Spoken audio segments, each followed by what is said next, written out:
महाराष्ट्रातील भाविक भक्तांचे श्रद्धास्थान समजले जाणारे सातारा जिल्ह्यातील सोळशी येथील तीर्थक्षेत्र 16 शिवलिंग शनैश्वर देवस्थान ट्रस्ट हे वेळोवेळी सामाजिक उपक्रम तसेच कार्यक्रम राबवित असते। येथे दर शनिवारी शनिदेवाच्या दर्शनासाठी महाराष्ट्रातून भाविक भक्त मोठ्या संख्येने येत असतात।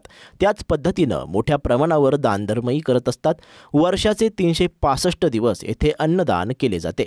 या शनिवारी भारतीय जनता पक्षाचे सातारा तालुका अध्यक्ष निलेश नलावडे यांनी शनी देवास 81 ग्राम सुवर्ण पादुका अर्पण केल्या। या पादुका शनैश्वर देवस्थान ट्रस्टचे मठाधिपती परमपूज्य नंदगिरी महाराज यांच्या हस्ते पाद्यपूजा करून बसविण्यात आल्या। परमपूज्य शिवयोगी तपोयोगी नंदगिरी महाराज हे गेले अनेक वर्ष शनैश्वर देवस्थान ट्रस्टच्या माध्यमातून विविध सामाजिक उपक्रम करीत असतात। त्याच प्रकारे सर्व स्तरातील मान्यवर या देवस्थानच्या ठिकाणी वेळोवेळी येत असतात।